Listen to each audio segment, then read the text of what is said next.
বাসা থেকে বেরিয়েই দেখি আমার বাসার সামনের যে রাস্তা মগবাজার মোড় পর্যন্ত এই রাস্তায় কতগুলো একেবারেই তরুণী ইয়াং স্টুডেন্টস এরা দেয়ালে মানে রোড ডিভাইডারের যে জায়গাটা আছে এখানে কতগুলো জিনিস লিখছে। কি লিখছে তা খুব স্পষ্ট। তারা কি চায় এটা তাদের লেখার মধ্যে খুবই পরিষ্কার। আমি জানি না এই নতুন গ্রুপের বাংলাদেশকে তারা যেভাবে দেখতে চায় এটা তারা লিখছে, এবং আমি নিশ্চিত কেউ কারো দ্বারা প্ররোচিত হয়ে তারা এই কাজগুলো করছে না।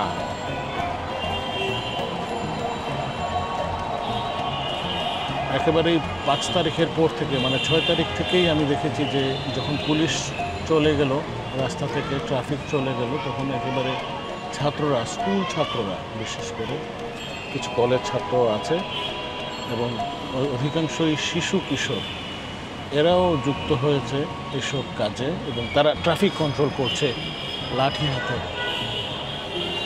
হাতে ট্রাফিক কন্ট্রোল করছে। তাদের মধ্যে একটা উৎসব ভাব। কতগুলো কিশোরী আমার গাড়ি আটকে দিল, বলল আঙ্কেল এখানে থামানো যাবে না, লিখছে। এবং আমার ধারণা আগামীকালের মধ্যে বা আজকের মধ্যে তাদের এই লেখা কমপ্লিট হয়ে যাবে, তখন আমি তাদের আরেকটা ছবি তুলব। এই ওয়ালটাও বাকি আছে, সামনের ওয়াল দিয়ে তারা শুরু করেছে কাজ, আমি সেখান থেকে ঘুরে আসছি।